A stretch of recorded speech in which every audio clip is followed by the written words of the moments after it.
Hello, Namaste. I see the divine in you. I'm Midnight Love Soul, and this is another video that I wanted to sell.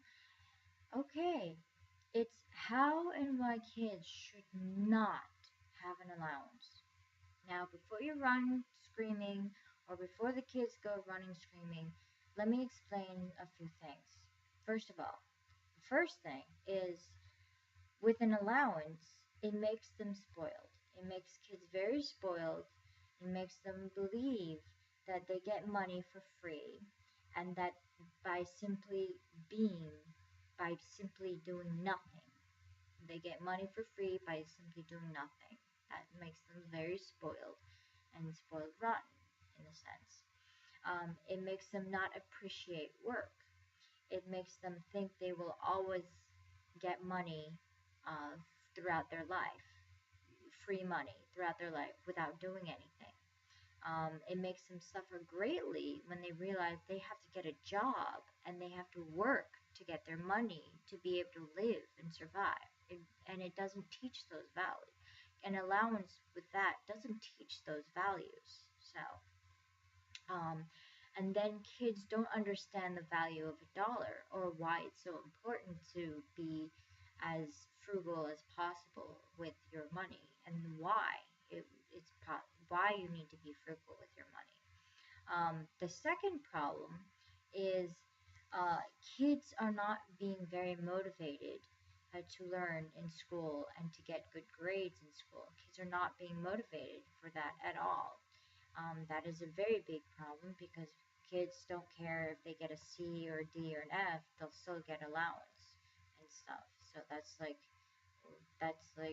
not even punishing them at all if they still get an allowance that way.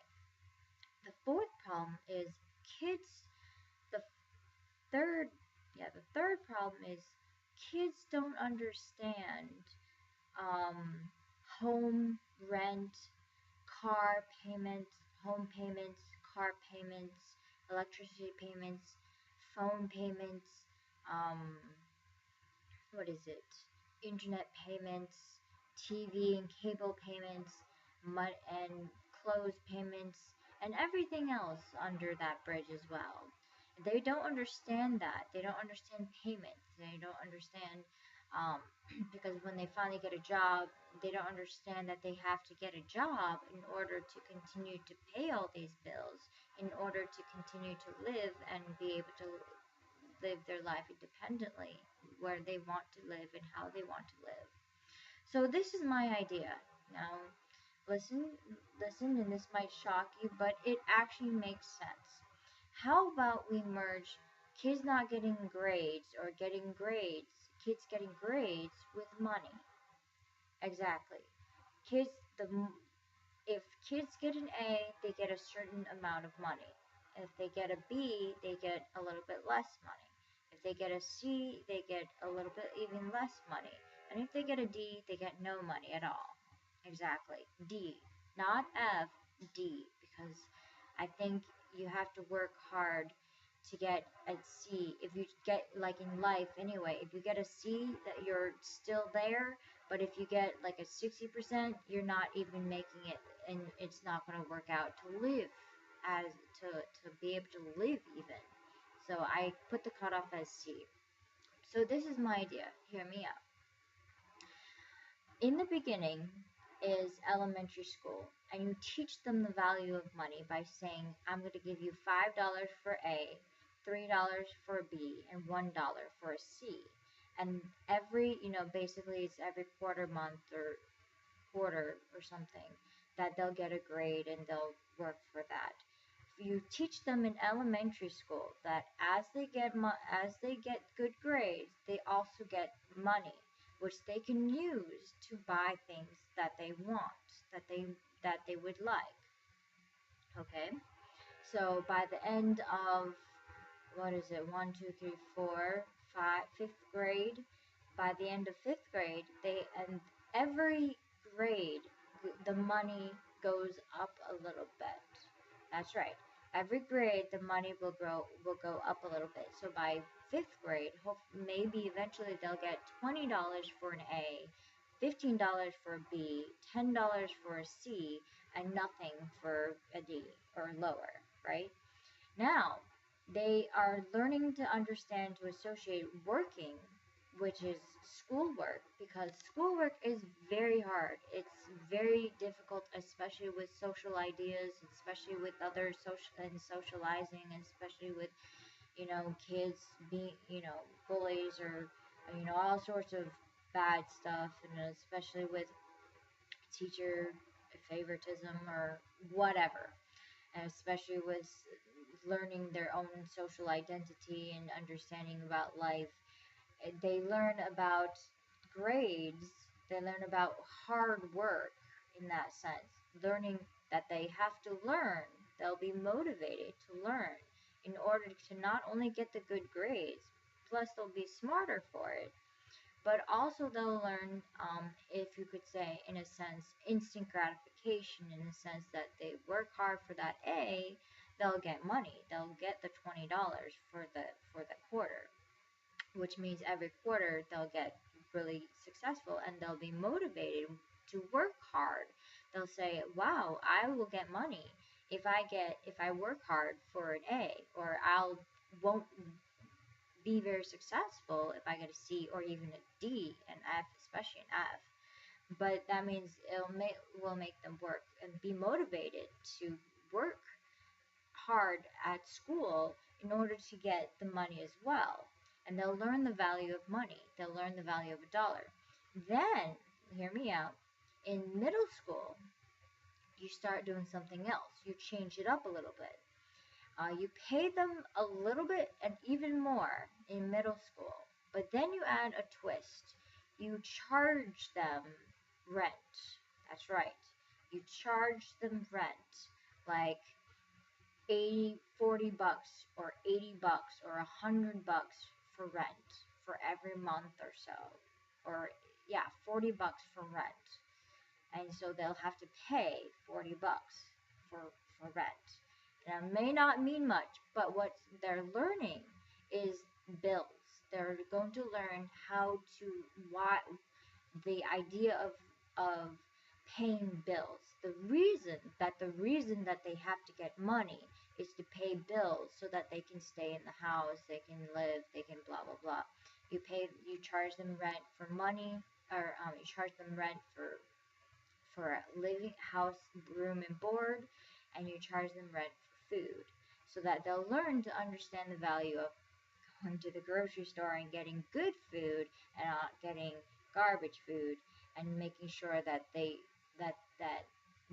know to understand that if they get good food and fresh fruits and vegetables, they'll stay healthy, and if they buy garbage and junk food, they won't be as healthy. It won't be as nutritious, and they'll start to wane and not be as energetic if they get fresh food and eat good food.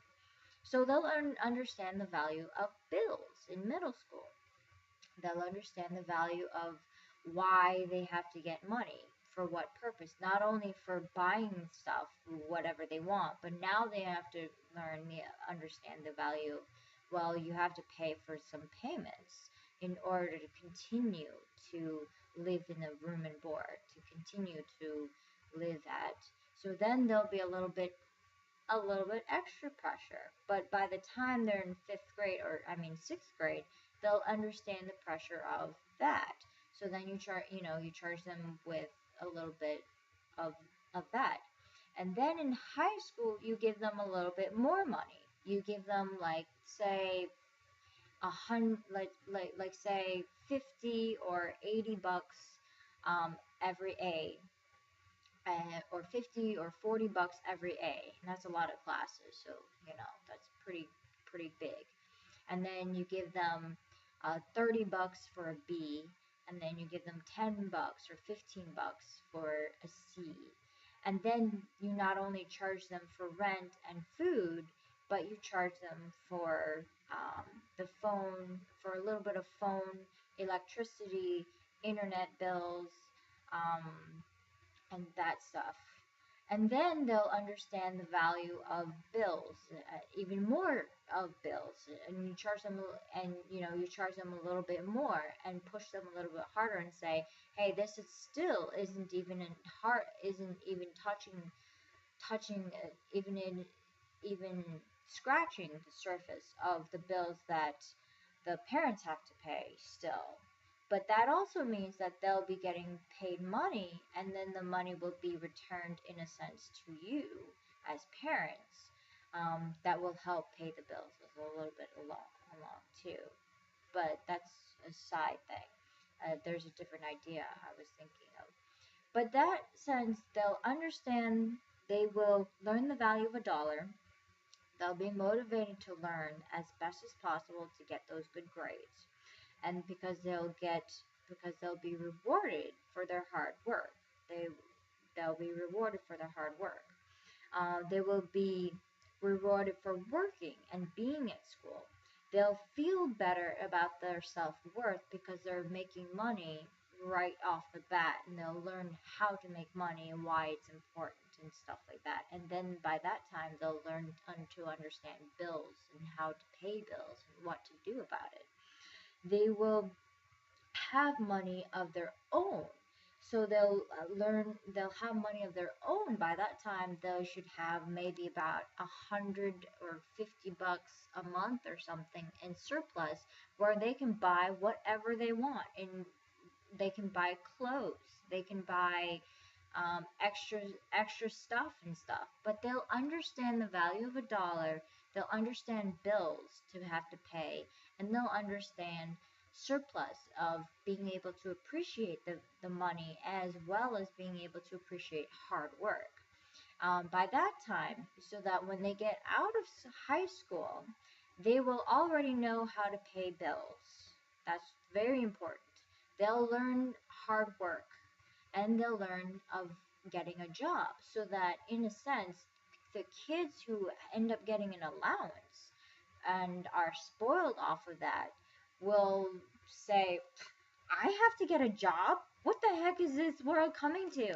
Why is it so painful and suffering? I have to get a job? I thought I was supposed to get money every day, every week, for just being me. I mean, that crushes and destroys a heck of a lot of kids. Believe me, trust me, I know. I was one of them. And it doesn't help when you get an allowance. It really does not help when you're supposed to automatically all of a sudden get a job, and you're like, oh, I have to get a job just to live. This is BS. And I understand. So it is not good. It is not a good way of teaching them. But in my approach, my idea, it will teach them the value of a dollar. It will teach them the value of hard work. It will teach them bills, and it will also teach them how to kind of acclimate themselves into the job force, or the workforce, so that they'll be used to it, and they'll recognize what to do, how to pay bills, how to micromanage their money to be able to get the best out of what they have and what they want, right? So that's the best way of doing it. And so that is my idea.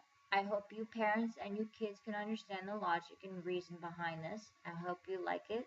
Go ahead and share it. I think this will help tremendously for a lot of people, a lot of kids growing up, and a lot of parents for you. Oh, and the last thing a friend of mine also suggested is to keep hold of that money that they have in a sense paid off with their bills, and to save it up in another account. And then by the end of high school, all of that money that they've saved up in bills, you give it back to them, and hopefully it'll be $15,000 maybe, or $10,000, to be able to do with what they will. And boom, that's their final graduation present right there. Boom. Also graduate. They're also the graduation present. So it's beautiful, I think. So share, make comments, like it, dislike it, give me your comments of what you think about it. I think it's a good idea. That's what I'll definitely be doing for my children. So, love, namaste.